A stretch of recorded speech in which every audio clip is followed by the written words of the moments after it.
الفاتحة. بسم الله الرحمن الرحيم. الحمد لله رب العالمين الرحمن الرحيم مالك يوم الدين إياك نعبد وإياك نستعين اهدنا الصراط المستقيم صراط الذين أنعمت عليهم غير المغضوب عليهم ولا الضالين. آمين. Assalamualaikum warahmatullahi wabarakatuh. Waalaikumsalam warahmatullahi wabarakatuh. Alhamdulillahi rabbil alamin. Hamdan katsiran tayyiban mubarakan fih. Wassalatu wassalamu ala asyrafil anbiya'i wal mursalin. Sayyidina wa nabiyyina wa habibina al-Mustafa Muhammad ibn Abdillah nabiyul ummi wa ala alihi wa ashabihi al-mujahidin at-tayyibin al-badilin nufusahum ila yaumil qiyamah. Amma ba'du fa ya ayyuhan nas usikum wa nafsi bi taqwallah wa ta'atihi la'allakum tuflihun. Istami'u ila qaulillahi tabaraka wa ta'ala fil Qur'anil Karim. A'udzu billahi minasy syaithanir rajim. Bismillahirrahmanirrahim.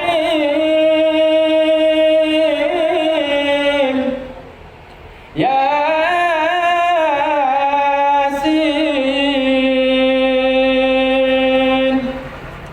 wal Qur'anil Hakim innaka laminal mursalin ala siratim mustaqim tanzilal azizir rahim litunzira qauman ma unzira aba'uhum fahum ghafilun. Sadaqallahul azim wa balagha rasuluhul karim wa nahnu insyaallah ta'ala ala dhalika lamina syahidin walhamdulillahi rabbil alamin. Segala puji bagi Allah Ta'ala yang mengatur seluruh alam ini, yang mengatur seluruh jagat raya alam semesta. Tidak saja yang berada di dalam planet bumi, tapi juga hingga makhluk yang Allah ciptakan di luar angkasa, yang terdapat ribuan bintang yang tidak mungkin kita hitung satu persatu. Segala puji bagi Allah Ta'ala yang telah mengirimkan di antara sekian banyaknya Nabi dan Rasul yang pernah diutus ke alam bumi ini, mulai sejak Nabi yang pertama kali diciptakan oleh Allah Subhanahu wa Ta'ala. Siapa dia? Nabiullah Adam alaihi salam yang Allah Ta'ala ciptakan, yaitu di luar kebiasaan terciptanya manusia.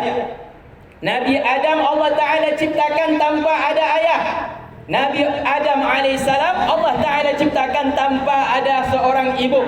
Tidak punya mak, tidak punya ayah, tidak punya kakek, dan tidak punya nenek. Nabi Adam tidak punya indatuk karena dialah indatuknya manusia. Dialah nenek moyangnya manusia. Allah Ta'ala menciptakan Adam dari segumpal tanah, yang tanah itu diperintahkan oleh Allah Ta'ala kepada malaikat untuk mengambilnya daripada bumi yang ada di bumi yang kita tinggal hari ini. Maka satu tanah diambil dari tanah yang berwarna hitam, ada tanah yang diambil dari warna merah, ada tanah yang berwarna putih, ada tanah yang berwarna coklat, ada tanah yang berwarna sawo matang. Digodok-godok, jadilah kemudian diciptakanlah manusia yang bernama Adam alaihissalam. Maka hari ini saudara-saudari, para pejuang, mahasiswa-mahasiswi yang terhimpun dalam organisasi HMI, Himpunan Mahasiswa Islam. Hari ini di dalam tubuh kita HMI, meskipun akidah kita sama, tapi kulit kita berbeda, Ada yang putih, ada yang kulitnya putih, berarti dia diambil dari tanah putih. Ada kulitnya hitam, berarti diambil dari tanah yang warna hitam. Ada yang kulitnya coklat, berarti diambil tanah dari tanah warna coklat. Ada yang warnanya merah, diambil dari tanah merah. Ada yang warnanya sawo matang, diambil dari tanah sawo matang. Itulah asal usul manusia. Kenapa hari ini manusia berwarna-warni wajah dan kulitnya? Karena Allah Ta'ala menciptakan Adam dari tanah, dan tanah itu diambil daripada beberapa unsur tanah yang ada di atas bumi. Itulah sebabnya manusia dari tanah Allah ciptakan, maka akan dikembalikan juga ke dalam liang lahat. Liang lahat di mana? Apakah di dalam kamar hotel? Bukan. Liang lahat berada di dalam tanah. Dari tanah kembali kepada tanah, dan manusia akan kembali kepada asal usul diciptakannya, ialah tanah. Sebagaimana jamaah yang kita ketahui, Allah Ta'ala menciptakan Adam alaihissalam. Dulu sebenarnya yang hadir di sini adalah penduduk surga. Betul tidak? Pernah masuk surga? Pingin masuk surga? Pingin masuk surga tapi ogah untuk melakukan perbuatan yang membawa kita kepada surga. Berarti ucapannya itu adalah omong kosong. Omong yang tidak kosong, omong berisi, baru terbukti bila yang diucapkan dan perbuatannya searah dan sejalan, membawa dia untuk sampai ke kampung aslinya. Kampung aslinya. Mana kampung aslinya? Ialah surga Jannatul Naim. Kita adalah penduduk surga. Asal usul manusia, Allah Ta'ala ciptakan Adam di dalam surga, bukan dalam neraka. Allah Ta'ala ciptakan kita. Nenek moyang kita Adam bukan diciptakan dalam neraka, tapi kejadian Adam alaihissalam sesudah diambil tanah-tanah yang berbagai unsur tersebut, kemudian dibawa oleh malaikat, dibentuklah dalam bentuk manusia dengan sebaik-baik bentuk.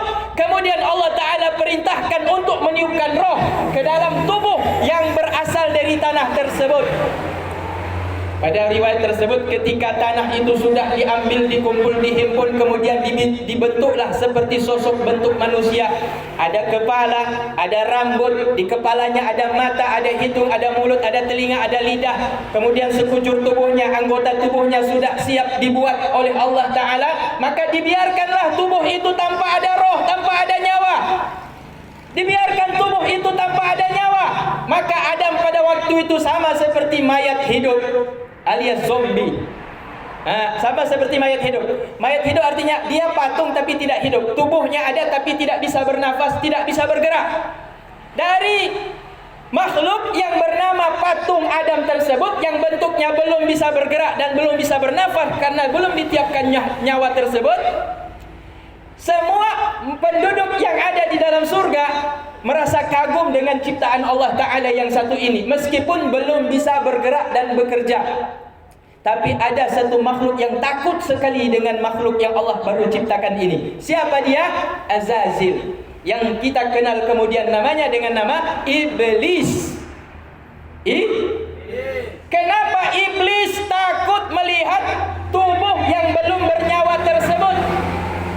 Sedangkan penghuni surga yang lain, bidadari, malaikat dan yang lain-lain, semuanya kagum melihat bentuk sosok makhluk yang baru diciptakan oleh Allah Ta'ala tersebut. Iblis punya firasat, ini bakal jadi dedengkot musuh dedengkot saya nih. Iblis punya feeling, punya indera perasaan, merasakan mungkin ini akan jadi musuh saya. Sehingga ketika iblis melintas di dalam surga, melihat ada sesosok tubuh yang tidak bergerak, yang belum ada nyawa tersebut, iblis merasakan ketakutan ketika dekat dengan Adam alaihissalam yang belum bernyawa tersebut. Jadi iblis sudah punya firasat bahwa ini akan mengancam dirinya, jatuh kekuasaannya karena makhluk tersebut. Maka iblis masuklah ke dalam lubang hidung, tembus ke lubang mulut, tembus ke lubang telinga. Dia mencari tahu ada apa dalam tubuh tersebut. Iblis itu bisa masuk ke dalam tubuh kita melalui rongga-rongga yang ada pada tubuh kita. Maka dalam Al-Quran, inna syaitana la yajri min baini Adam majrad dam, bahwa syaitan masuk ke dalam tubuh manusia melalui tempat mengalirnya darah. Di mana darah kita mengalir? Coba yang belajar ilmu kedokteran pasti tahu.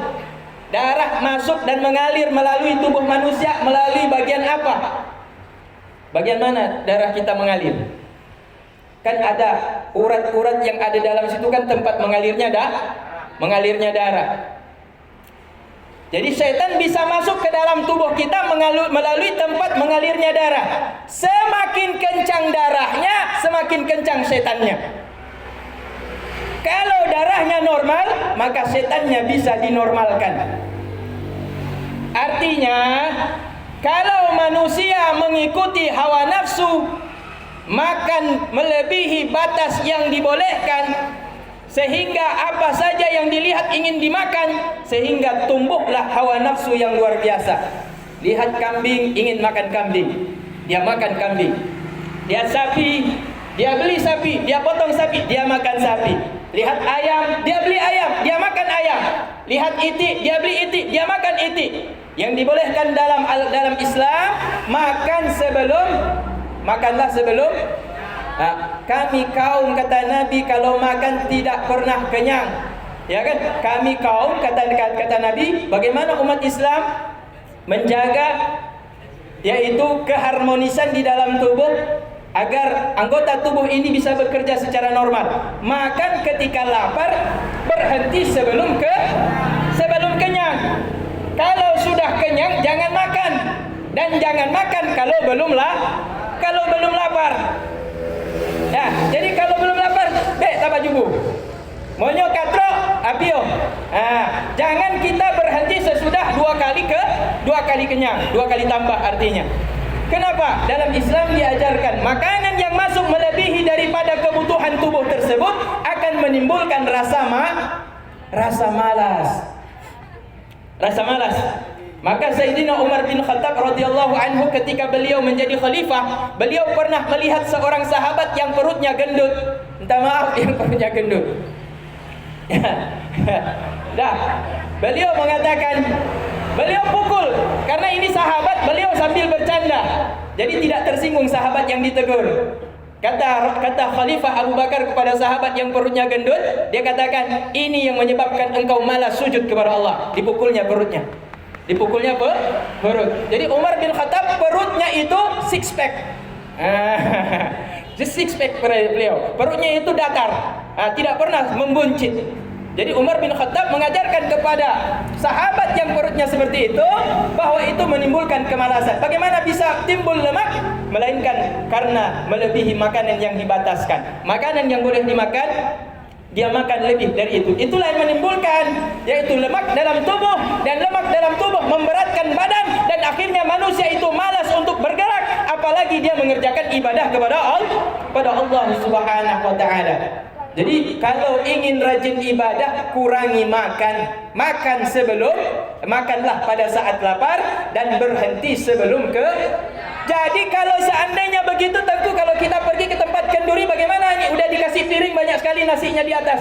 Katanya kalau makan meninggalkan bekas makanan mubazir. Al-mubazir ikhwanu syayatin. Mubazir itu kawannya syaitan. Berarti harus kita makan habisin. Kalau kita habisin, perut kita gendut. Bagaimana ceritanya? Makanya kita tambah dengan piring, ada piring nasi butambah. Butambah bahasa Acehnya kok sebenarnya ditambah. Bukurung sebenarnya. Budu butambah, nyan bahasa butambah, tapi sebenarnya piring yang nabak tanyanya mau hantar sanggup tak baju, nyata bukurungnya. Supaya kita makan sesuai dengan porsi perut kita. Jadi ada sisa yang lebih ini nanti dikasih kepada yang belum makan. Kalau jamaah semuanya sudah makan di tempat kenduri, bagikan kepada tetangga-tetangga. Lihat mana tetangga yang kurang mampu, berikan yang sisa-sisa tersebut, bukan sisa bekas makan kita. Kalau sisa bekas makan itu tidak ada adab.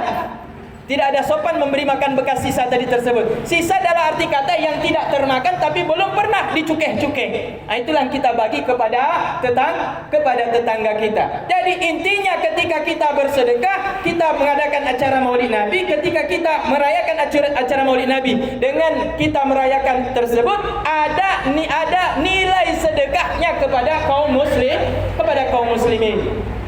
Jamaah yang dimuliakan Allah Subhanahu wa taala. Jadi Dalam kisah Nabi Adam tersebut, iblis masuk ke dalam tubuhnya mencari apa yang ada dalam tubuh Adam tersebut. Ternyata Adam tidak punya apa-apa. Jadi kemudian iblis keluar, udah dia masuk melalui hidung, dia masuk melalui mulut, keluar lewat telinga, dia masuk ke tubuh kita semuanya. Di mana ada lubang dia masuk, kemudian dia keluar. Ketika dia keluar, dia berdiri di samping Adam, kemudian dia mengatakan, ini tidak ada manfaat manusia ini. Manusia ini hina, lebih hina daripada saya. Kemudian Allah Ta'ala menghendaki meniupkan roh kepada Nabi Adam AS. Ketika Allah Ta'ala meniupkan roh kepada Nabi Adam AS, maka hiduplah Adam AS seperti kita, yaitu bangun dari tidur. Seperti kita bangun dari tidur. Waktu bangun dari tidur itu, kata Rasulullah, an-naumu akhul maut. Orang yang tidur bersaudara dengan mati. Orang tidur bersaudara dengan Cuma bedanya orang meninggal, orang mati dengan orang tidur. Orang tidur nyawanya diambil, ketika sudah mau bangun dikembalikan lagi nyawanya oleh Allah Ta'ala. Tapi kalau orang meninggal dunia, nyawanya dicabut, nggak dikembalikan kembali kepada jasadnya. Maka orang tidur tersebut sama dengan saudara orang mati. Jadi ini adalah satu pelajaran dari Rasulullah SAW. Rasulullah mengajarkan kepada kita bahwa mutu qabla an tamutu, matilah engkau sebelum engkau mati. Matilah engkau sebelum engkau mati. Maksudnya gimana mati sebelum matinya gimana maksudnya? Matilah sebelum mati, artinya jadikan dirimu selalu muhasabah, membayangkan dirimu seolah berhadapan dengan keadaan bahwa esok atau kemudian besok atau besok malam engkau sudah siap untuk menghadap kepada Allah Subhanahu wa taala. Jadi kun fid dunya ka'annaka gharib, kun fid dunya gharibun au ka'annaka abiri sabil. Jadikanlah dirimu seperti orang asing di bumi ini atau hanya orang yang melintas saja di bumi ini. Jadi bagaimana kita menggambarkan? Rasulullah mengatakan kepada kita, mati sebelum mati. Maksud mati sebelum mati artinya kita senantiasa membayangkan kehidupan kita ini di dunia dalam berkaitan dengan masalah akhirat. Kaitannya dengan masalah akhirat, bahwa kita harus senantiasa ingat dengan kematian. Ketika orang senantiasa mengingat kematian, maka dia akan sadar kapan saja Allah Ta'ala bisa menarik, yaitu nyawanya. Di saat itulah dia harus bersiap untuk menghadap kepada Allah Ta'ala. Maka malam-malamnya dijadikan sebagai waktu khusus untuk bermunajah kepada Allah. Waktu malam khusus untuk munajah kepada Allah. Di waktu siang dia beraktivitas dengan manusia, beraktivitas baik dalam kegiatan sosial, dalam pekerjaannya, atau aktivitas apapun yang dia lakukan dengan manusia. Maka pada waktu malam dia khususkan dirinya hanya untuk bermunajah kepada Allah, hanya berhubungan yaitu dengan Allah yang maha menciptakannya, yang mungkin mengembalikan, menarik kembali nikmat roh yang telah dititipkan kepada dirinya. Ini jamaah yang dimuliakan Allah Subhanahu wa taala. Maka kata Nabi, jadilah engkau orang asing di bumi atau orang yang sekedar melintas di bumi. Jangan jadikan orang yang menetap di bumi ini. Karena kalau kita merasa bahwa kita akan menetap selama-lamanya di dunia ini, maka kita akan benci dengan kematian. Mati jadi benci kita kalau mati. Lo hangala lo meninggal. Bengeh tak lo meninggal dunia. Bakal, tak ku bersahabat peng. 40 tahun saya jualan, 40 tahun saya jadi pegawai, 40 tahun saya jadi pejabat. Harta udah saya kumpulkan banyak-banyak, habis itu mati. Oh, benci tak lo matinya. Matinya bengeh lo mati. Jadi orang yang benci dengan kematian menunjukkan orang tersebut tidak sadar bahwa mati itu adalah kewajiban dari setiap yang sudah bernyawa. Jadi kalau orang sudah mencintai kehidupan dunia, dia sudah terbayang dalam pikirannya. Dia bangun istana, dia bangun rumah, dia beli mobil, dia tanam, dia buka yaitu sawah, padi ataupun perkebunan yang luas, dan tidak pikirkan masalah akhirat. Dia tidak memikirkan sedekah, dia tidak memikirkan zakat, dia tidak memikirkan infak, dia tidak memikirkan wakaf, dia tidak membantu saudara-saudaranya atau kaum muslimin yang membutuhkan. Yang di dalam benaknya dan pikirannya hanya kerja untuk keinginan, kebutuhan nafsu syahwatnya semata. Maka orang yang seperti ini ketika meninggal dunia, dia sangat benci dengan kematian. Orang yang seperti ini ketika meninggal dunia, maka azab dalam kubur sudah menantinya, apalagi azab di dalam neraka jahanam. Jamaah yang dimuliakan Allah Subhanahu wa taala. Maka kata Rasulullah, jadilah engkau di dunia ini seperti orang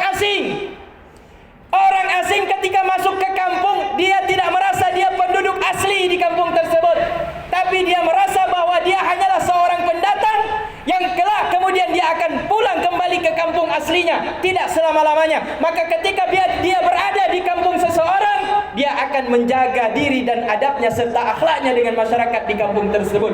Dia tidak akan melakukan perbuatan yang dibenci oleh masyarakat di situ. Kenapa? Karena dirinya hanyalah seorang perantau. Dirinya hanyalah seorang pengembara. Dirinya hanyalah seseorang yang hanya singgah sebentar di sebuah kampung. Maka agar masyarakat di kampung tersebut tidak membencinya dan mengusirnya, maka dia harus menjaga adab dan sopan santunnya ketika berada di kampung tersebut. Begitulah kita manusia hidup di dunia ini.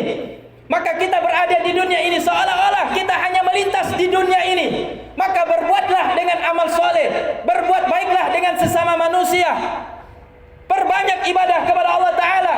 Maka kata Nabi, khairun nas anfa'uhum linnas, sebaik-baik manusia adalah orang yang paling berguna untuk manusia yang lain. Maka kita hidup di dunia ini, kalau gading mati meninggalkan gajah, mati meninggalkan gading. Bukan gading mati meninggalkan gajah. Gajah mati meninggalkan gading. Kalau harimau mati meninggalkan belang. Manusia mati meninggalkan apa? Jasa dan budi baik. Jasa baik, budi baik akan dikenang sepanjang masa, meskipun sudah berkalang debu ribuan tahun lamanya, akan senantiasa diingat oleh orang-orang yang telah merasakan jasa baik dan budi baik tersebut. Maka manusia yang bermanfaat di dunia ini, bagi mereka pejabat membantu mensejahterakan masyarakatnya, bagi pengusaha yang sukses membantu orang-orang fakir miskin, bagi ulama memberikan masukan dan nasihat serta mencerahkan masyarakat, bagi mahasiswa berjuang untuk memajukan negeri ini. Betul tidak? Maka salah satu di antara motivasi kenapa HMI ini dibangun pertama kali oleh pendirinya. Siapa pendirinya? Gafran Pane. Orang Batak, tapi kuliah di Yogyakarta. Bahasanya Pane, itu orang Aceh bilang Panena. Jadi beliau merintis HMI 14 atau 16 Rabiul Awal, hampir sama dengan hari maulidnya Nabi Muhammad SAW. Kalau Nabi kita, junjungan kita Nabi Muhammad SAW dilahirkan 12, maka HMI lahir pada tanggal berapa? 16 apa 14? 14 Rabiul Awal, 2 hari sesudah lahir hari Nabi Muhammad SAW, 14 Rabiul Awal. Misinya apa? Salah satu di dalam misinya adalah mengorganisir, yaitu cita-cita dan keinginan dari para mahasiswa dalam masalah pergerakan untuk menampung keinginan-keinginan daripada para mahasiswa yang beragama Islam, agar sesuai keinginan tersebut dengan ajaran agama Islam. Jadi HMI termasuk salah satu pelopor di dalam menegakkan agama Islam dalam negara Kesatuan Republik Indonesia. Jamaah kaum muslimin yang dimuliakan Allah Subhanahu wa taala. Kadang-kadang kenapa kita harus dalam pergerakan tersebut harus seiring dengan agama? Karena kebenaran tanpa ada agama bisa saja melenceng. Sesuatu yang idealis dalam pandangan seseorang itu benar, belum tentu benar menurut pandangan belum tentu benar menurut dalam pandangan agama. Misalkan secara logika orang akan mengatakan secara logika orang akan mengatakan bahwa laki-laki boleh menikah lebih dari satu. Kalau laki-laki boleh menikah lebih dari satu, maka logikanya perempuan akan mengatakan perempuan juga boleh menikah lebih dari satu. Ini zaman emansipasi wanita, kesetaraan gender harus ada, derajat wanita dan laki-laki harus seimbang. Maka kalau laki-laki boleh menikah 4, perempuan juga boleh menikah, suami jadi 4. Nah, kebenaran kalau hanya dipergunakan berdasarkan logika, maka akan terjadi kehancuran dalam tatanan kehidupan manusia. Kenapa? Karena kalau laki-laki menikah dengan 4 wanita, laki-laki 1, istrinya 4, istrinya hamil semuanya, ketahuan tak siapa suaminya? Tahu, suaminya 1. Perempuan 1 orang perempuan punya 4 laki-laki, ketika hamil siapa suaminya? Ketahuan tidak? Enggak jelas. Jadi anaknya ini anak bin siapa? Bin siapa siapa? Bin Biden? Bin Trump? Atau bin siapa? Ya, yang jelas dia mengandung dari 4 suami, tapi nasabnya mau dinasabkan kepada yang pertama, atau suami yang kedua, atau suami yang ketiga, atau suami yang keempat, tidak jelas. Maka disinilah Islam mengatur bahwa yang benar, meskipun laki-laki boleh menikah lebih daripada 4, perempuan hanya boleh 1, nggak boleh lebih. Kenapa? Untuk menjaga asal usul keturunan. Islam menjaga. Maka karena itulah dibutuhkan dalam pergerakan Islam itu juga bagi mahasiswa yang punya semangat dalam pergerakan, dalam organisasi untuk membangun bangsa dan negara, butuh juga pegangan yang satu yang tidak kalah pentingnya, yaitu agama. Dengan agama inilah bahkan manusia setingkat semulia Rasulullah sallallahu alaihi wasallam diangkat derajatnya oleh Allah Subhanahu wa taala. Apa yang membedakan antara mahasiswa dengan masyarakat biasa? Yang membedakannya ilmu pengetahuan. Apa yang membedakan? Ilmu pengetahuan. Masyarakat awam yang tidak belajar di kampus, mereka mendapatkan pendidikan tetapi tidak secara moral, tidak secara formal. Tapi para mahasiswa, mereka belajar di perguruan tinggi, mereka mendapatkan pendidikan dari dosen-dosennya yang juga telah belajar pada perguruan tinggi dari dosen-dosen sebelumnya. Maka tingkat intelektual pendidikan mereka itu lebih tinggi dan lebih mampu untuk untuk mengkritik atau meluruskan di mana penyimpangan yang terjadi dalam masyarakat maupun dalam negara. Maka ini menjadi tugas moral bagi kaum mahasiswa intelektual untuk meluruskan di mana yang tidak benar dalam kepemimpinan negara ini, agar negara ini betul-betul berjalan sesuai dengan kehendak amanah undang-undang.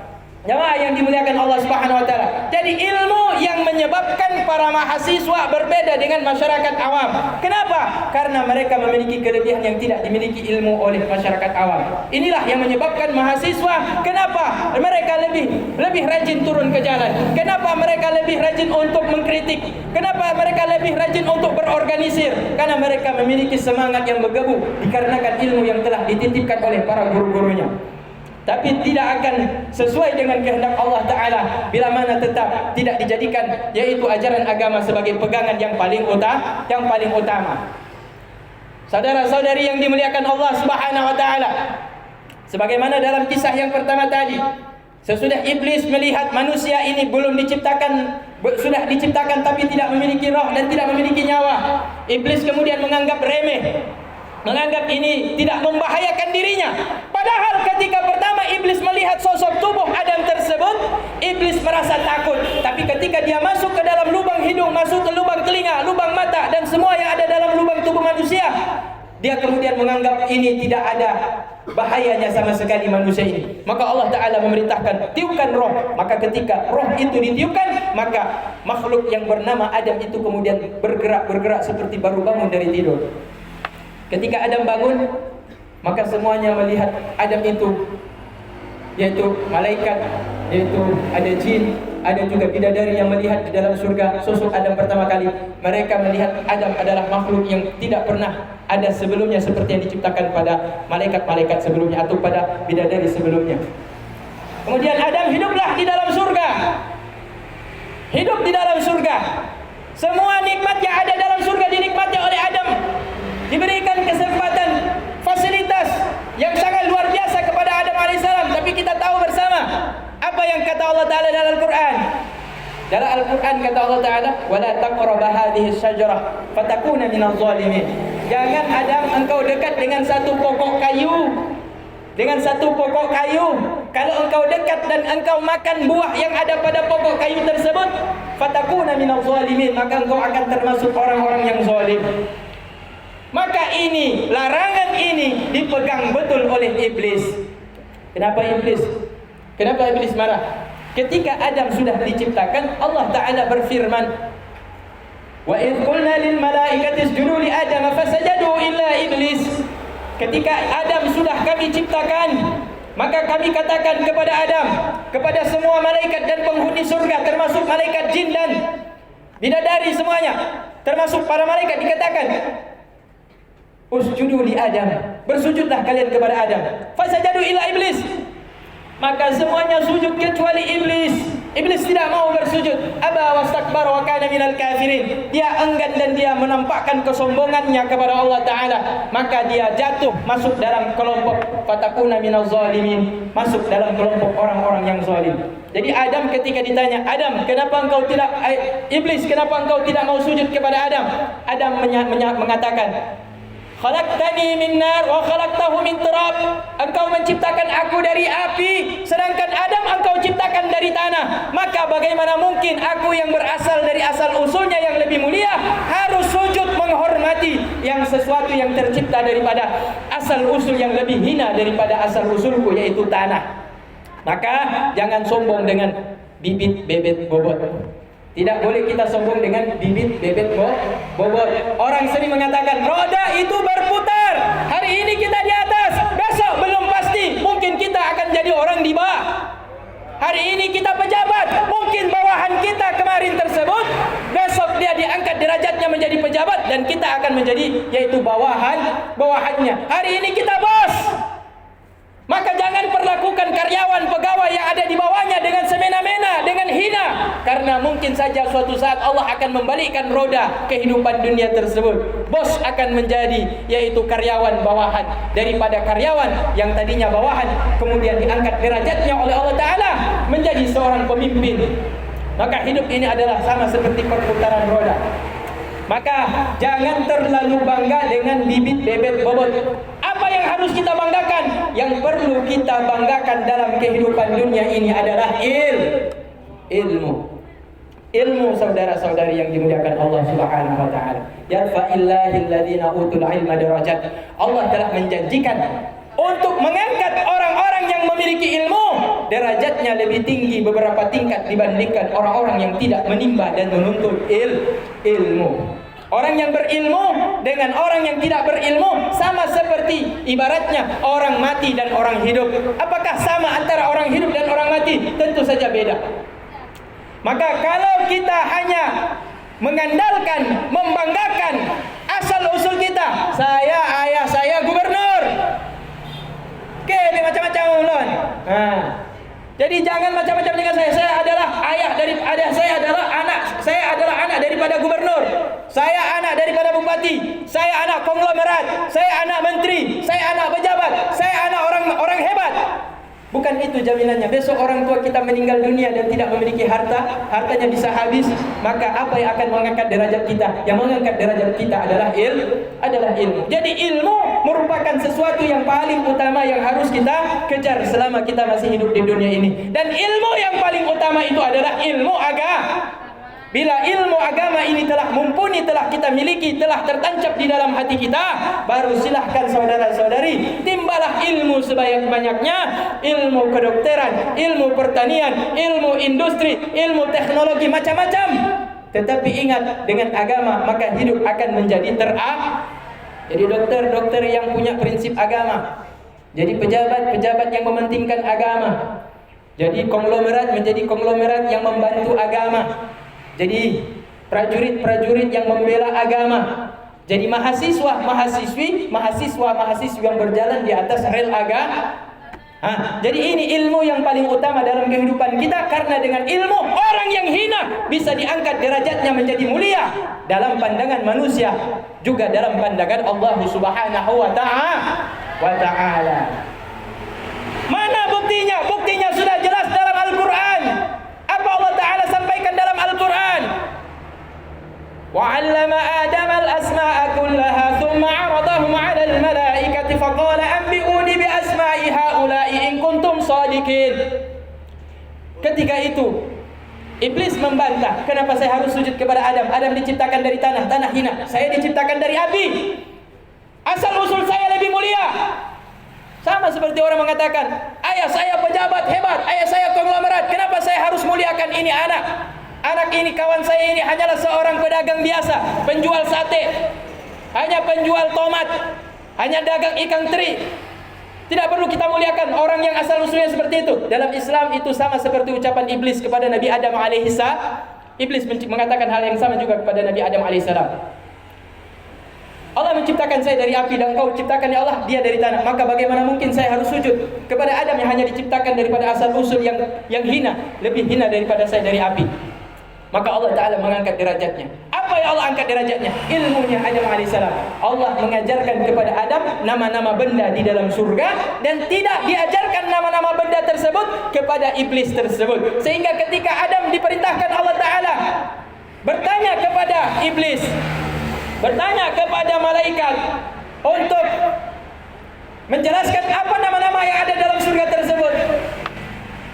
وَعَلَّمَ آدَمَ الْأَسْمَاءَ كُلَّهَا ثُمَّ عَرَضَهُمْ عَلَى الْمَلَائِكَةِ فَقَالَ أَنْبِئُونِي بِأَسْمَاءِ هَؤُلَاءِ.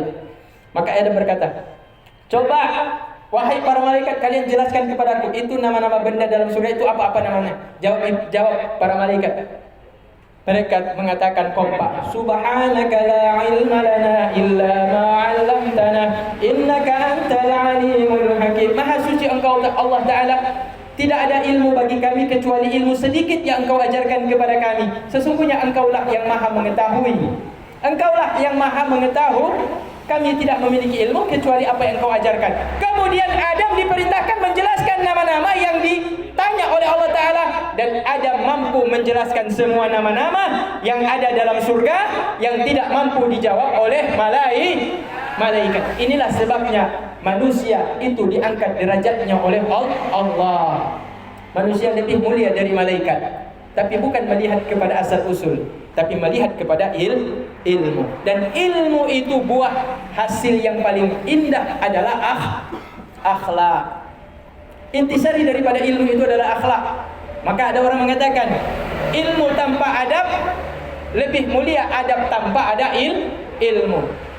Jadi kalau orang berilmu tapi tidak memiliki akhlak, berarti dia tidak merasakan lezatnya ilmu tersebut. Karena kelezatan hasil buah daripada ilmu itu ada pada akhlak.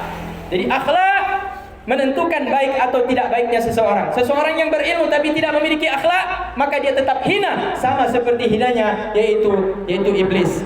Iblis ilmunya luar biasa, tapi dia tidak punya akhlak, tidak punya adab.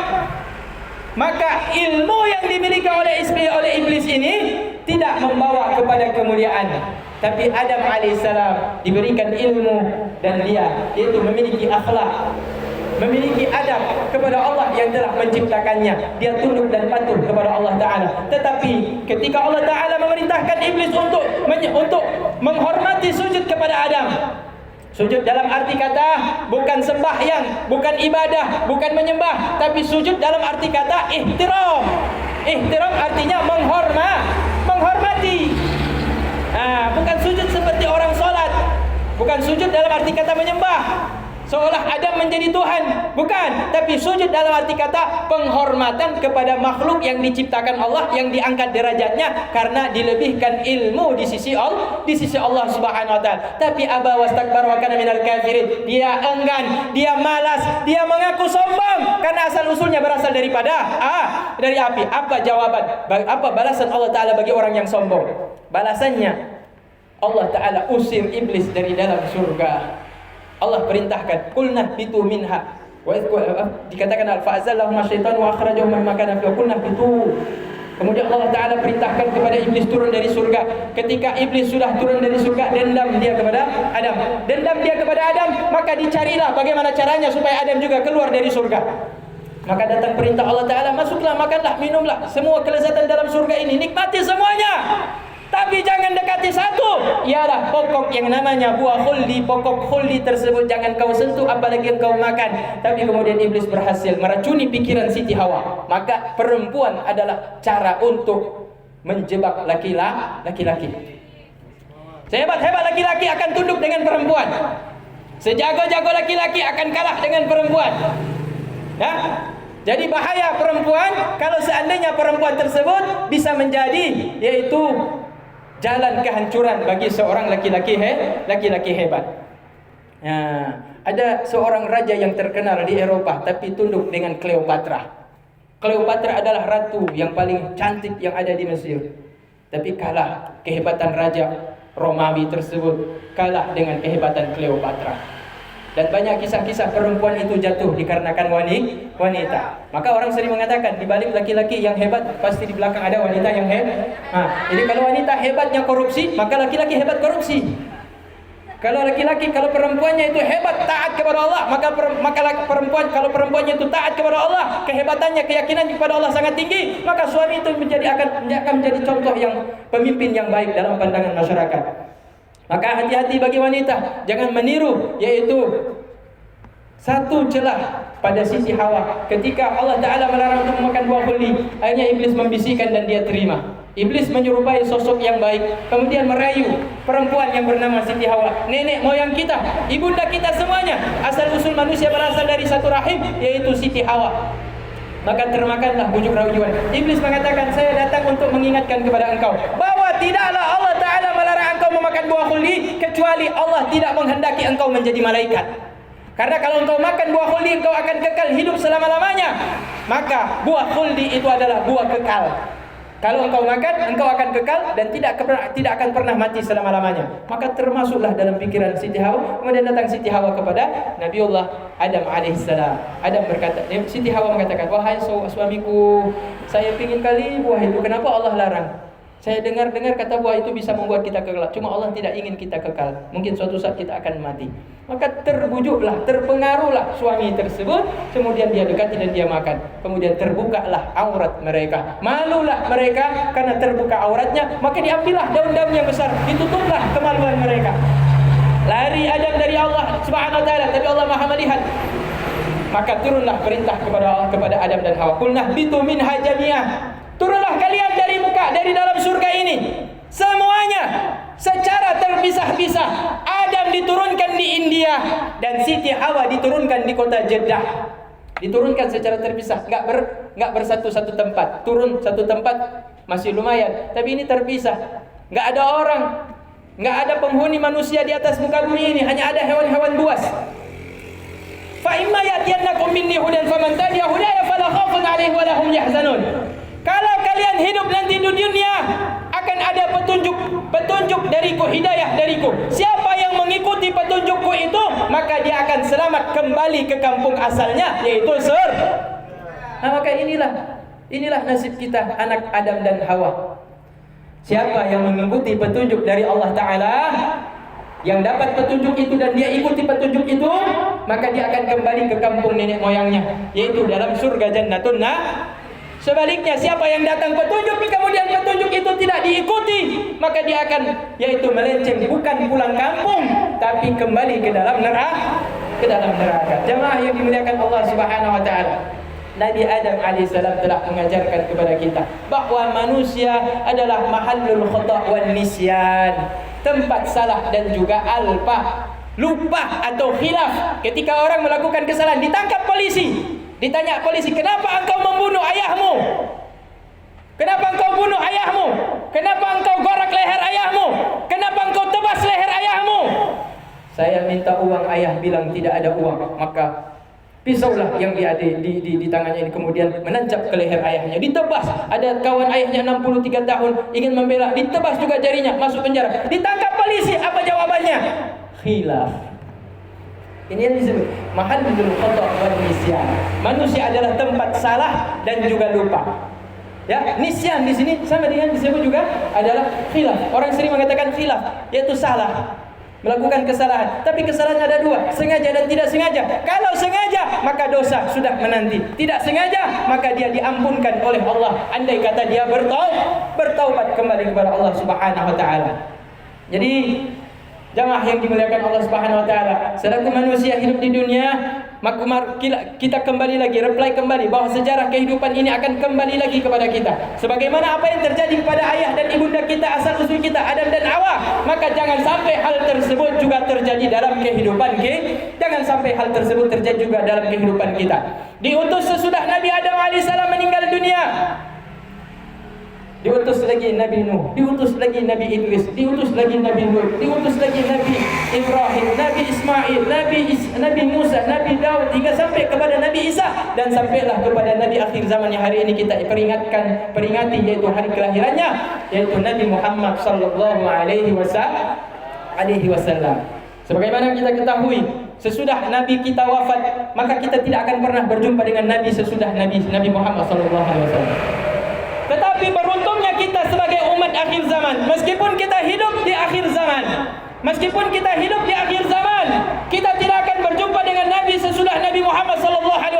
Tapi ada keutamaan yang akan dimiliki, yang diberikan oleh Allah Ta'ala kepada kita umat akhir zaman. Apa keutamaan tersebut?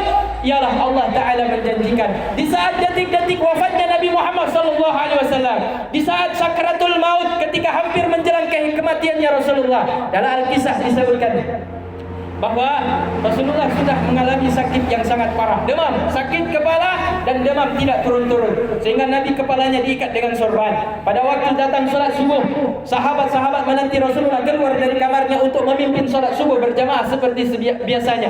Tapi Rasulullah tidak keluar. Kemudian diketuk pintunya oleh Umar bin Khattab radhiyallahu anhu. Ya Rasulullah, kami menantimu untuk memimpin sholat subuh dengan kami ya Rasulullah. Rasulullah tidak menggubrisnya karena Rasulullah sibuk dengan sakitnya tersebut yang tidak sanggup ditahan seperti sebelumnya. Datang lagi Umar mengetuk lagi yang kedua, Rasulullah katakan tidak sanggup. Yang ketiga Rasulullah katakan, Umar perintahkan, bukan Umar, Bilal perintahkan Abu Bakar As-Siddiq untuk memimpin menjadi imam, menggantikan aku pada solat berjamaah di waktu subuh tersebut. Walhasil Bilal kemudian keluar dari kamar Rasulullah, dia pegang kepalanya, dia bilang, aduh musibah apa lagi ini, kenapa Rasulullah tidak mau menjadi imam pada hari ini? Kenapa Rasulullah memerintahkan Abu Bakar untuk menjadi imam? Maka kemudian Bilal sampai kepada Abu Bakar, dikatakan, ya Abu Bakar, Rasulullah memerintahkanmu untuk berdiri menjadi imam. Abu Bakar tidak langsung berdiri menjadi imam. Abu Bakar hanya berdiri di tempat dia berdiri, dan dia memandang mihrab tempat berdirinya, tempat Rasulullah biasa berdiri menjadi imam. Itulah mihrabnya Rasulullah SAW. Ketika itu dia memandang, pingsan jatuh Abu Bakar As-Siddiq radhiyallahu anhu. Kemudian disadarkan oleh sahabat-sahabat yang lain. Ketika Abu Bakar sahabat ini dia sadar, kemudian dia berkata, tiba-tiba tanpa dia berkata apapun, tiba-tiba Abu Bakar As-Siddiq meneteskan air mata. Menangis Abu Bakar As-Siddiq.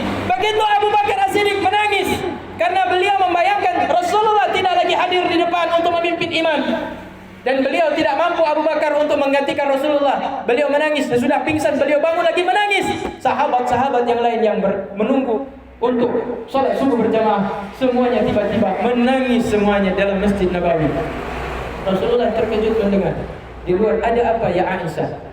Ada apa ya Aisyah?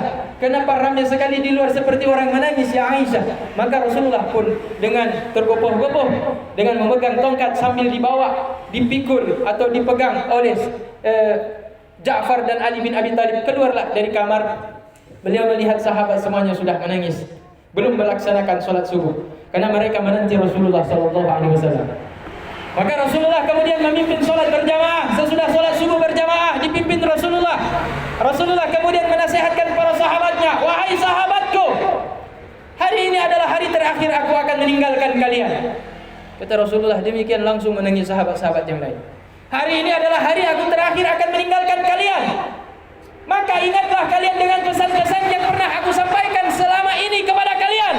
Taatlah kalian kepada perintah Allah Ta'ala, jauhi semua yang dilarang oleh Allah Ta'ala, pegang teguh apa yang disampaikan dalam Al-Quran, kerjakan yang apa aku perintahkan dalam sunnah-sunnahku, niscaya engkau akan kembali berjumpa denganku, berkumpul di dalam surga Jannatun. Jadi ini nasihat Rasulullah SAW yang terakhir. Kemudian Rasulullah masuk ke dalam kamarnya. Tidak berapa lama kemudian Rasulullah didatangi oleh malaikat maut. Tapi malaikat maut sebelum datang kepada Rasulullah, malaikat maut itu sempat dinasihati oleh Allah Ta'ala. Ya malaikat Israel pencabut nyawa. Iya ya Allah, kata malaikat Israel. Ada apa ya Allah? Kata Allah Ta'ala, hari ini adalah waktu terakhir bagi kekasihku Muhammad hidup di alam dunia yang fana ini. Maka aku tugaskan engkau hari ini untuk datang menjemput kekasihku tersebut. Cabutlah nyawanya dengan cara yang paling halus dan paling lembut yang belum pernah dirasakan oleh makhluk yang pernah engkau cabut nyawanya. Tapi ingat, apa ya Allah? Sebelum kau cabut nyawanya, minta izin.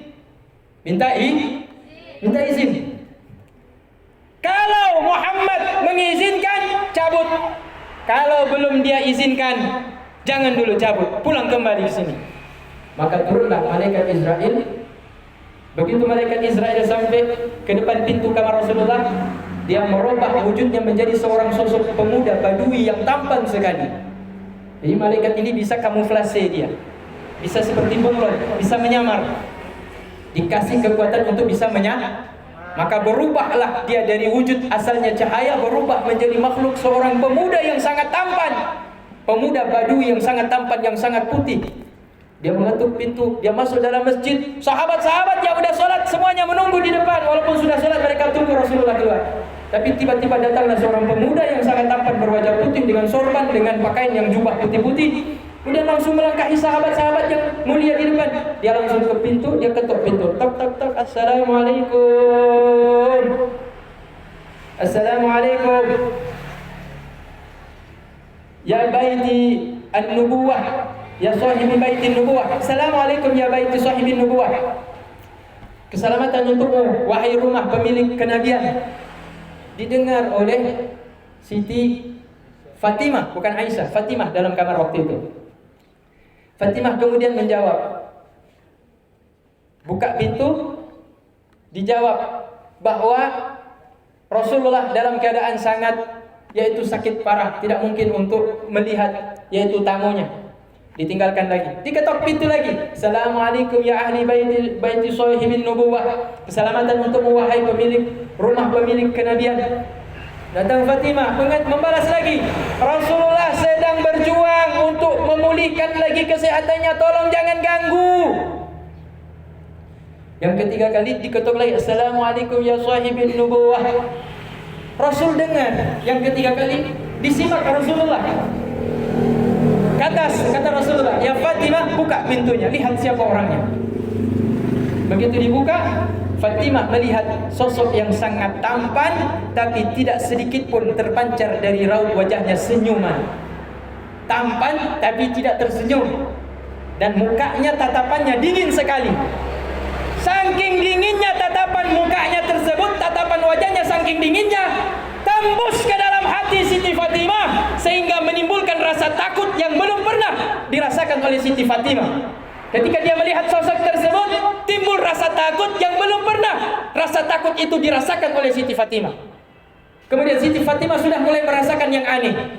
Ini tidak seperti biasa, ini orang asing, ini aneh.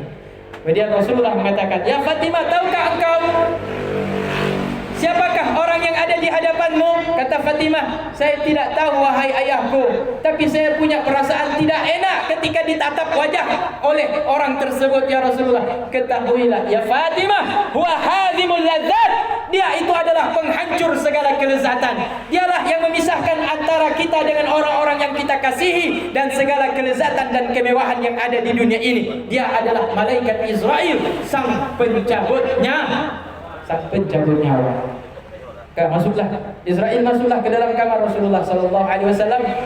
Begitu dia masuk, Rasulullah menyapanya, wahai sahabatku, apakah engkau datang untuk bersilaturahmi ataukah datang untuk menunaikan tugas mencabut nyawa? Maka kata malaikat Israel, ya Muhammad kekasih Allah, aku datang untuk melaksanakan kedua-duanya. Pertama untuk bersilaturahmi, yang kedua adalah untuk mencabut nyawa.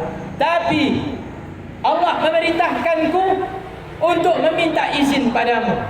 Apakah engkau mengizinkan aku untuk mencabut nyawamu sekarang ini juga? Kata Rasulullah, tunggu dulu. Kata Rasulullah, tunggu dulu. Nyo lagi nyatanya mangga. Sempat berhenti tanya, sempat laki muah Allah Ta'ala, sempat sedekah loh, sempat tak puput solat loh, sempat tak laki muah bak tetangga-tetangga tanya, bak mak tanya yang tak berlaku, hana mangat-mangat tak laki muah bak runcik tanya, sempat menyutanya, jauh kesempatan lagi. Tapi yang khusus untuk Rasulullah, hana dijawab bak umat Nabi. Bagaimana Rasulullah perhatian? Saya ingin mendapat kabar gembira. Apa ya Allah siapkan andai kata aku telah dicabut nyawanya. Maka kata malaikat Israel, Allah Ta'ala telah menyiapkan untukmu yaitu semua kenikmatan di dalam surga, penghuni langit telah berbaris-baris, kemudian pintu surga semuanya telah dibuka, semua bidadari-bidadari surga telah berhias dengan pakaian yang paling indah yang belum pernah mereka pakai sebelumnya. Semua telah menanti kedatangan rohmu yang sangat agung dan mulia, wahai kekasih Allah Ta'ala. Jawaban itu ternyata tidaklah menyenangkan Rasulullah. Yang ditanya Rasulullah bukan itu, adakah yang lain ya Allah? Janjikan kalau aku meninggal dunia. Maka dijawab oleh malaikat Israil, Allah Ta'ala mengabarkan kabar gembira yang lain, bahwa tidak akan dimasukkan ke dalam surga umat dan nabi-nabi lain sebelummu ya Muhammad, sebelum engkau Muhammad dan umatmu umat Islam, semuanya dimasukkan ke dalam surga. Barulah umat Adam, umat Idris, umat Ibrahim, umat Musa, umat Isa baru boleh diizinkan masuk ke dalam surga. Andai semua umat Muhammad sallallahu alaihi wasallam telah masuk ke dalam surga. Jadi dalam surga itu belum ada umat Nabi Isa masuk dalam surga, belum ada umat Nabi Musa masuk dalam surga, belum ada umat Nabi Daud masuk dalam surga, belum ada umat Nabi Nuh masuk dalam surga, tapi umat Muhammad udah duluan mah. Itulah untungnya kita umat akhir zaman. Tanyo yang paling akhir hudep, tapi yang paling bagah tamung surga. Awaknya awai hudep, tapi yang paling terakhir dulu awaknya baru tamung dalam surga. Dan orang yang masuk ke dalam surga itu terbagi kepada dua. Ada masuk alatul langsung masuk ke dalam surga, ada masuk tapi mampir dulu di warung kopi, mampir dulu di kafe, mampir dulu di tempat prostitusi, mampir dulu di tempat judi. Belum masuk surga, mampir dulu di tempat hiburan-hiburan, mampir dulu di tempat maksiat. Udah dicuci semua tempat-tempat mampir tersebut, baru diizinkan masuk ke dalam surga. Jadi yang biasa pergi ke kafe malam-malam dugem, isap sabu-sabu, minum minuman keras sambil fly tahu kan? Terbang, bukan fly Emirat, pakai pesawat Emirat, Etihad Emirat terbang ke Saudi, bukan. Fly, sakau, minum sabu-sabu, isap ganja, minum bir, vodka, whisky. Alhamdulillah HMI nggak ada seperti itu. HMI alhamdulillah lurus, nggak ada menyimpang, nggak ada bengkok. Ya, kalau udah masuk sini pasti lurus, betul tidak? Nah, kalau ada HMI yang tidak lurus, bagaimana kita sepak keluar? Nah, jadi ini jemaah yang dimuliakan Allah Subhanahu wa taala. Jadi umat Nabi Muhammad ini semuanya masuk surga. Percaya tidak? Percaya tidak? Penjudi, orang Islam penjudi masuk surga tidak? Belum tentu. Tapi ada jaminannya. Man kana akhiru kalamihi la ilaha illallah dakhalal jannah. Siapa yang akhir hayatnya sempat mengucap dengan lidahnya kalimat la ilaha illallah, dalam hatinya juga bertauhid tiada Tuhan kecuali Allah, bahwa Muhammad utusan Allah, dibawa sampai dia nafas yang terakhir, meskipun dia tidak sempat taubat, masuk surga. Cuma mampir dulu. Allahu Akbar, Allahu Akbar. Game PUBG. Allahu Akbar, Allahu Akbar. Mana chip? Asyhadu an la ilaha illallah. Bate. Pak, main bate. Burung tuha kaputi. Jambang kaputi, kiko kahanale. Tulang kabungku. Pak pinggir warung kopi, pak teras toko gap, azan Allahu Akbar, Allahu Akbar. Bate main. Walaupun tidak berjudi tapi meninggalkan sholat, hukumnya pekerjaan main batu tidak berjudi, tapi menyebabkan dirinya melalaikan dirinya daripada mengikuti perintah Allah, sehingga habis waktu sholat asar, habis waktu sholat zuhur gara-gara main batu. Perbuatan main batu hukumnya juga Karena kenapa? Udah lezat dengan main batu, udah lezat dengan main batu walaupun tidak taruhan, apalagi kalau main judi, double. Judinya kena, meninggalkan sholat karena bermain batu juga kena juga hukuman dalam neraka. Maka orang Islam dijamin masuk surga selama sampai akhir hayatnya tetap bertauhid la ilaha illallah. Tapi ada dua kelompok. Yang pertama ala tul, langsung jalan tol masuk ke dalam surga. Yang kedua, tunggu dulu, singgah dulu di tempat-tempat dulunya kalian berbuat maksiat. Maka dalam neraka ada tempat-tempat hukuman khusus bagi mereka penzina, ada nerakanya tukang zina. Bagi mereka penjudi, ada kelompok penjudi. Bagi mereka yang tukang minum, tukang isap, sabu-sabu, narkoba, ada tempat khusus. Bagi mereka pembunuh, ada tempat khusus. Ada mereka yang munafik, tempatnya juga khusus. Ada yang mengaku Tuhan seperti Fir'aun, tempatnya itu fid darkil asfali minan nar. Wal munafiquna fid darkil asfali minan nar. Kata Allah Ta'ala, dan orang-orang mukmin tapi munafik, di lidah manis, di hati tidak manis, pahit, benci kepada umat Islam, sayang dengan orang-orang non-muslim, tapi membela umat Islam tidak ada. Dengan musuh dia baik, tapi dengan sesama saudara seakidah dia membencinya. Maka ini contoh daripada orang-orang munafik. Dan tempat orang munafik yaitu sama seperti kelompok yaitu Fir'aun. Mereka berada di dalam jurang-jurang yang paling bawah dalam neraka yang telah diciptakan, yaitu 7 tingkat. Neraka ada berapa? 7 tingkat. Yang paling tinggi, yang paling rendah adalah neraka orang Islam. Orang Islam akan masuk neraka juga. Yang durhaka mati tidak sempat bertaubat, tapi dia tetap bertauhid, dia tetap percaya kepada Rasulullah. Cuma dia tidak mau sholat, tidak mau tutup aurat, masih mau ambil juga fee, masih juga mau korupsi, suka membunuh. Dan ketika akhir hayatnya meninggal, tidak sempat minta ampun kepada Allah. Tidak sempat. Astagfirullahaladzim, tidak pernah. Astagfirullahaladzim. Dipegang hanya tengok. Ketika meninggal han sempat dipegang apa? Han sempat jika kalimatnya astagfirullahaladzim. Nah, itu akan masuk surga, tetapi dia akan diazab dulu di dalam neraka. Pertanyaannya, sanggup tidak masuk neraka? Sangguplah. Sanggup, yang penting masuk surga. Buat terus maksiat. Hiduplah kalian, nikmatilah kalian kehidupan di dunia, kata Rasulullah. Tapi ingat, engkau pasti akan meninggalkannya. Nikmatilah kehidupan dan kenikmatan di dunia semau-mau kalian. Tapi ingat, engkau akan diminta pertanggungjawaban oleh Sang Maha Pemberi ini. Karena nikmat itu hanyalah titipan dari Allah Subhanahu wa taala. Maka jamaah yang dimuliakan Allah Subhanahu wa taala, kaum muslimin yang dimuliakan Allah Subhanahu wa taala. Kalau ada orang mengatakan apa takut mati? Mati tanam. Ya, hebat. Kalau dalam jihad fisabilillah, apa takut mati? Mati tanam. Betul. Kalau jihad fisabilillah. Tapi kalau jihad fisabilil syaitan, kalau jihadnya di jalan syaitan, itu mati apa takut? Takut apa mati? Mati tanam. Udah menanti di dalamnya azab. Itu harus takut. Harus takut dengan kematian. Orang yang tidak bertaubat dan tidak beramal soleh harus takut dengan kematian. Karena kalau mereka takut dengan kematian, akan timbul penyesalan dalam perbuatan maksiat yang pernah dikerjakan, sehingga dia akan minta ampun kepada Allah Subhanahu wa taala, sehingga dia akan mendapatkan husnul khotimah. Tapi yang tidak takut dengan kematian, sementara amal solehnya kurang, perbuatan maksiatnya lebih banyak, maka mereka inilah orang yang tidak pantas mengatakan dia siap mati. Karena kenapa?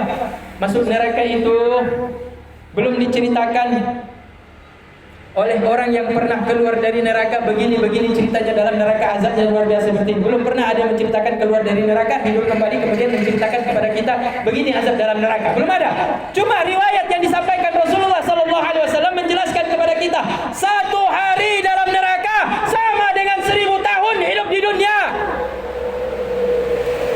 1 hari hidup di neraka, 1 hari hidup di neraka sama dengan berapa tahun hidup di dunia? Kita berapa tahun? Umur kita berapa, anak muda? Mahasiswi. Berapa umur kita hidup sekarang ini? Paling tinggi 40 tahun. Ada 40 tahun mahasiswa. Itu namanya MA, mahasiswa abadi. Gak mau keluar kampus, maunya jadi mahasiswa terus. Jadi kita ajak umur 40 tahun, rasanya kita udah bosan lama-lama hidup di dunia. Maunya jumpa dengan Allah Ta'ala. Tapi kalau nggak jumpa dengan Allah, takut mati. Bagaimana kalau seandainya kita diazab dalam neraka yang sama umur atau waktu satu hari dalam neraka sama dengan usia di dunia ini 1000 tahun. 1000 tahun diazab dalam neraka. Bagaimana kalau 1000 tahun dalam neraka kali saja? Satu hari kali 1000. Kalau 1000 kali 1000 berapa? Jadi sesudah diazab, sesudah digoreng, sesudah dibakar, sesudah kita merintih mengadu dengan segala azab yang diazab dalam neraka, dengan segala siksanya dalam neraka, barulah akhirnya Allah katakan kepada neraka, ya neraka Jahannam, apakah masih ada umat Muhammad dalam neraka Jahannam? Maka jawab neraka Jahannam, ya Allah, udah ribuan puluhan ribu tahun ya Allah aku mengazab orang-orang durhaka dalam neraka ini, masih ada ya Allah umat Muhammad yang belum keluar. Masih ada yang belum keluar juga. Wah, itu yang antum pernah sholat, antum pernah zakat, antum pernah tutup aurat. Tidak ada sedikit pun kebaikan yang ditinggalkan di dunia ini. Semua yang dilakukan kejahatan. Yang ada satu kata malaikat penjaga neraka, ya Allah, tidak ada orang ini, kata Allah Ta'ala, apakah dia sama sekali tidak ada amal soleh? Kenapa lama sekali dia dikeluarkan umat Muhammad yang satu itu dari dalam neraka? Jawab malaikat penjaga neraka, ya Allah, umat Muhammad yang satu ini tidak satu pun amal baik yang pernah dikerjakan selama hidupnya di dunia ini, kecuali dia cuma satu kali pernah mengucap asyhadu an la ilaha illallah wa asyhadu anna Muhammadar Rasulullah. Satu kali. 30 tahun dalam seumur hidup, cuma satu kali dia mengucap. Hadis itu nggak pernah diucap, nggak pernah dia mengerjakan kebaikan sedikit pun nggak ada. Yang ada dia melakukan kejahatan. Semua orang benci, tetangganya benci, kawannya benci, orang tuanya benci, semua benci kepada dia karena kelakuan dia tidak ada sedikit pun satu pun yang baik. Cuma ada satu saja kebaikannya. Sempat dalam seumur hidupnya mengucapkan 2 kalimat syahadat. Akhirnya kata Allah Ta'ala, demi rahmat dan kemuliaanku, wahai malaikatku yang menjaga neraka, demi kemuliaan 2 kalimat syahadat tersebut, wahai malaikatku, keluarkanlah umat Muhammad tersebut yang terakhir. Keluarkan dia dari neraka, masukkan dia ke dalam surga. Maka keluarlah dia dari dalam neraka. Bukan dalam surga, nanti masuk neraka lagi. Ya. Maka orang yang sudah masuk neraka bisa saja masuk surga. Tapi orang yang sudah masuk dalam neraka, masuk dalam surga, ada rencana keluar.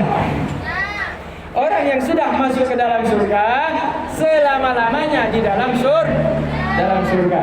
Itu begini ibaratnya dalam surga dengan neraka.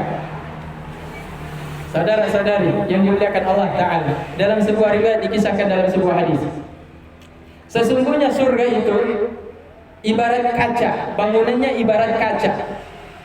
Dan neraka begitu juga, hampir berdampingan dan saling bisa melihat antara penghuni surga dengan neraka. Sehingga penghuni neraka setiap hari diazab diberikan makanan dari api neraka. Diberikan makan daripada buah zakum, durinya lebih tajam daripada duri buah durian. Kalau dimakan, sekali dimakan buah duri itu merobek-robek seluruh isi badan, perutnya akan robek-robek dengan makanan buah zakum. Dan minumannya itu diberikan minum. Kata ahli neraka, ya Allah, ampunkan kami, sayangi kami, berikan kami minum. Datang malaikat, dibawalah air api neraka, dituangkan ke dalam mulutnya. Begitu tertuang, cair. Begitu cair, dikembalikan lagi seperti semula agar dia merasakan sakit yang sama seperti sedia kala. Jadi tidak ada non-stop, tidak ada. Tunggu dulu malaikat, saya mau duduk dulu di bak sagonya. Ada cerita. Ya malaikat, tunggu dulu, istirahat sebentar. Ana istirahat, ana pio-pio. Jadi di balik itu, dinampak dari kejauhan itu surga. Dan surga itu kata Rasulullah seperti kaca bening yang transparan. Jadi orang dalam neraka bisa melihat orang dalam surga. Dalam satu riwayat dikatakan, ada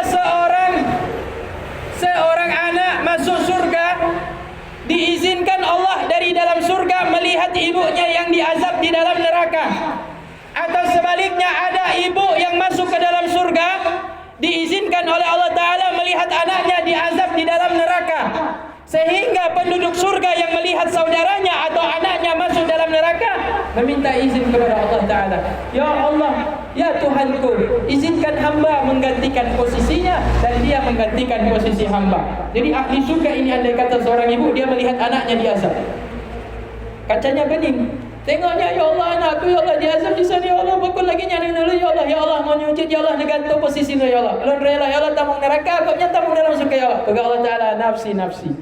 Sekarang semuanya tanggung sendiri-sendiri. Enggak ada, ini bukan waktunya lagi untuk beramal soleh. Jadi tidak ada lagi ayah akan menjamin anaknya, ibu menjamin anaknya, tidak ada lagi anak menjamin orang tua, tidak ada lagi di situ. Semuanya harus bertanggung jawab atas semua perbuatan yang pernah dia lakukan selama hidup di dunia ini. Maka inilah jamaah yang dimuliakan Allah Subhanahu wa taala. Rasulullah mengingatkan kepada kita tentang kehidupan dunia ini, bahwa tujuan hidup di dunia ini hanyalah semata untuk bermanfaat bagi umat manusia dan senantiasa mentaati semua perintah dan menjauhi semua yang dilarang oleh Allah Subhanahu wa taala. Andai kata kita hidup di dunia ini sabar, sabar salatnya, sabar ibadahnya, sabar meninggalkan maksiat yang dilarang oleh Allah Ta'ala, sabar kita hanya sedikit, paling lama kita umur 100 tahun, habis itu meninggal dunia. Ada yang punya nenek di sini 100 tahun? Ada tidak? Ada enggak yang punya nenek di sini umur 100 tahun? Tidak ada kan? Nah, paling 80 tahun itu pun sudah lumpuh, sudah layu, sudah susah untuk berjalan. Jadi kalau seandainya kita dalam usia 80 tahun diberikan umur panjang oleh Allah Ta'ala, sabar kita dalam beribadah kepada Allah Ta'ala, maka kita akan menikmati yaitu kenikmatan yang kekal abadi yang di dalam surga Jannatul Na'im. Jemaah yang dimuliakan Allah Subhanahu wa taala, semoga dari tausiah ataupun ceramah singkat pada hari yang dimuliakan Allah Subhanahu wa taala ini, kita dapat mengambil yaitu hikmah kebaikan dalam sejarah perjuangan yang disampaikan, yang diceritakan oleh para alim ulama, baik yang terdapat di dalam Al-Quran maupun yang dijelaskan dalam kitab hadis-hadisnya Rasulullah sallallahu alaihi wasallam. Semoga kita yang masih muda masih mampu untuk mentaati Rasulullah, menjadikan Rasulullah sebagai uswah hasanah, sebagai suri tauladan. Dalam hadis Rasulullah mengatakan, pemuda yang taat kepada Allah Ta'ala lebih dicintai oleh Allah dibandingkan orang tua yang taat kepada Allah Ta'ala. Kenapa Allah Ta'ala lebih mencintai pemuda yang taat dibandingkan orang tua yang taat kepada Allah? Karena orang tua yang taat kepada Allah sudah seharusnya dia taat karena tidak lama lagi meninggal dunia. Tapi seorang pemuda yang taat kepada Allah, dia meninggalkan kelezatan dunia, hidup berfoya-foya demi untuk tunduk dan patuh atas perintah-perintah Allah Subhanahu wa taala. Saya rasa sampai di sini dulu ceramah Maulid kita pada hari yang berbahagia ini. Tentunya dalam penyampaian ada hal yang tidak berkenan atau tidak sesuai, saya mohon beribu-ribu maaf. Semoga dimaafkan. Jemaah yang dimuliakan Allah, sebelum kita tutup, sama-sama kita membaca salawat kepada Rasulullah sallallahu alaihi wasallam. Ya Nabi salam alaika, ya Rasul salam alaika, ya Habib salam alaika.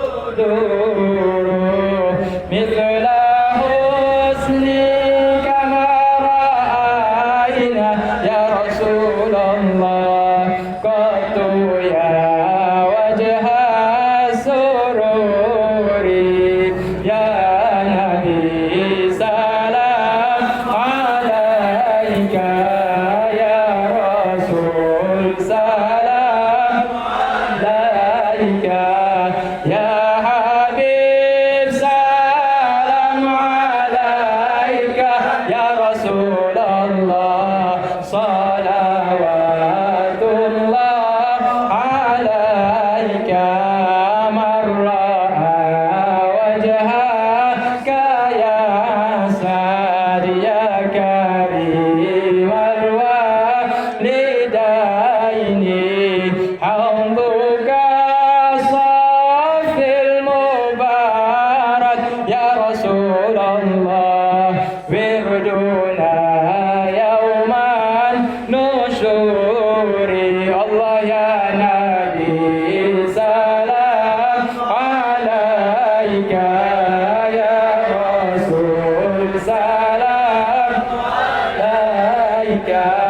Ya Habib salam alaika Rasulullah salawatullah alaika. Tafadhal ijlis, silakan duduk pada tempatnya masing-masing. Jemaah yang dimuliakan Allah Subhanahu wa taala, semoga ini menjadi satu catatan amal kita yang telah menjadi amal soleh yang memberatkan kita pada saat amal baik dan buruk kita ditimbang di hadapan Sang Hakim Maha Bijaksana, ya Allah Subhanahu wa taala. Amin amin ya rabbal amin ya rabbal alamin. Dan sebelum masuk dalam doa dan penutupan, jangan lupa kita itu doa bersama untuk Ibunda Lisnawati, yaitu ibunda daripada saudara Bob Fakhrul Razi, itu mantan ketua HMI. Semoga Allah Ta'ala melapangkan kuburnya, kemudian Allah Ta'ala menjadikan kuburnya termasuk di antara taman-taman surga. Amin ya rabbal. A'udzubillahi minasyaitonirrajim. Bismillahirrahmanirrahim. Alhamdulillahirabbil alamin wassalatu wassalamu ala asyrafil anbiya'i sayyidina Muhammad wa ala alihi wa sahbihi ajma'in.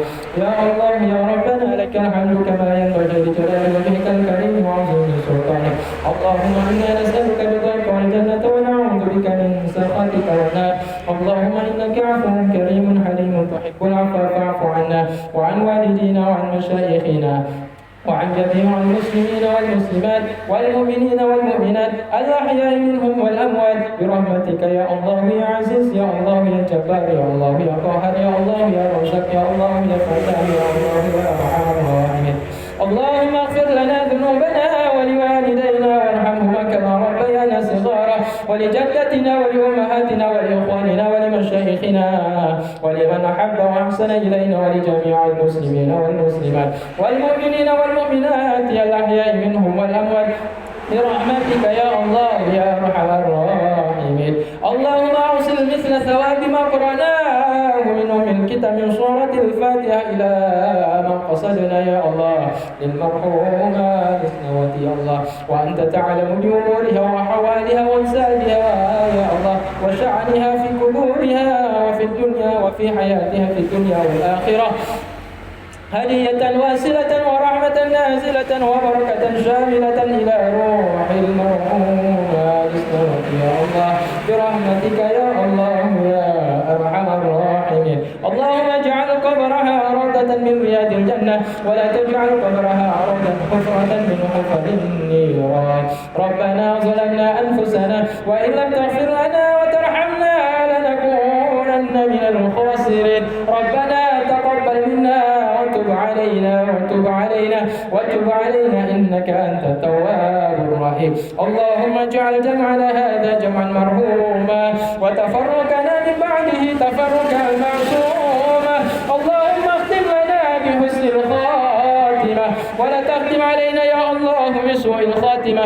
Ya Allah, jadikanlah perkumpulan kami di hari ini ya Allah penuh rahmat dan kasih sayang-Mu ya Allah. Jauhkan perkumpulan kami ya Allah selepas kami keluar dari majlis ini ya Allah dari fitnah dan gunjingan ya Allah. Kumpulkan kami dengan Nabi-Mu Muhammad sallallahu alaihi wasallam dengan berkah perayaan Maulid kami di hari ini ya Allah yang sangat sederhana ini ya Allah. Sungguh inilah yang sanggup kami lakukan di hari ini ya Allah demi membuktikan rasa cinta kami kepada kekasih-Mu ya Allah Nabi besar Nabi kami Muhammad sallallahu alaihi wasallam. Bi rahmatika ya Allah ya arhamar rahimin. Rabbana آتنا في الدنيا حسنة وفي الآخرة حسنة وقنا عذاب النار. وصلى الله على حبيبك المصطفى سيدنا محمد وعلى آله وصحبه وسلم. سبحان ربك رب العزة عما يصفون وسلام على المرسلين والحمد لله رب العالمين. صلى الله وسلم سيدنا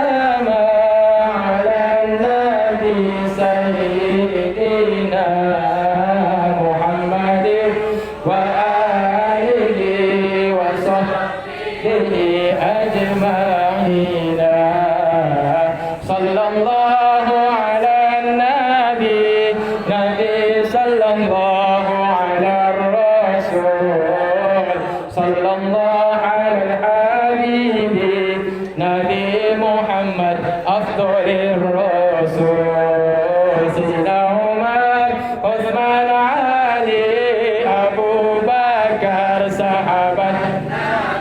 Allah Tuan Fatimah binti Rasuli, ya Rasulullah junjungan kami, ya Maulana oh ya Habibi nepeka baule titi Muhammad pre oh ya Muhammad lambe mantap dengan jarawi, ya Maulana oh ya Habibi nepeka baule titi Muhammad pre oh ya Muhammad Nabi syafaat kemudian hari. Sallallahu Rabbuna ala nuril alamin Muhammadin Mustafa Sayyidil Mursalin.